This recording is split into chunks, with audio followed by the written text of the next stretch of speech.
এটা আমার সরিষা শাকের ক্ষেত। সরিষা শাক খেতে কিন্তু অনেক মজা। সবাই আবার খেতে পারে না, কিন্তু আমার অনেক পছন্দ। আর চিংড়ি মাছ দিয়ে সরিষা শাক ভাজি করব।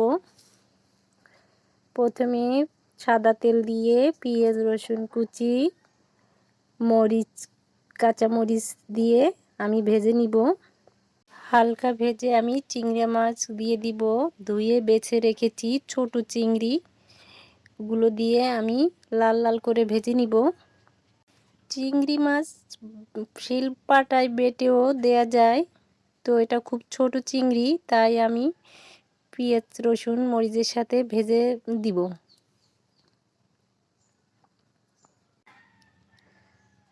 তো ভাজা হয়ে এসেছে।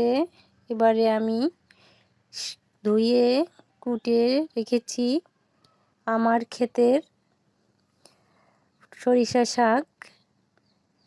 তো নেড়ে চেড়ে নিয়ে পেঁয়াজ রসুন মিশিয়ে আমি ভাজি করে নিব। তরতাজা নিজের হাতে শাক খেতে কিন্তু অনেক সুস্বাদু। আর চিংড়ি মাছ দিয়ে ভাজি করলে তো কথাই নেই, অনেক মজা হবে। তো বন্ধুরা, আমার ভিডিওটা যদি আপনাদের ভালো লাগে তাহলে অবশ্যই লাইক, কমেন্টস ও সাবস্ক্রাইব করে আমার পাশে থাকবেন।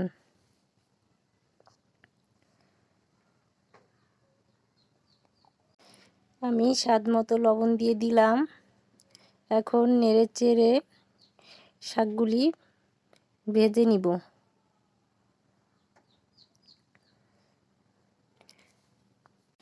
বারবার শাকগুলি নেড়ে চেড়ে নিতে হবে, কারণ যাতে নিচ থেকে পুড়ে না ধরে বা লেগে না যায়।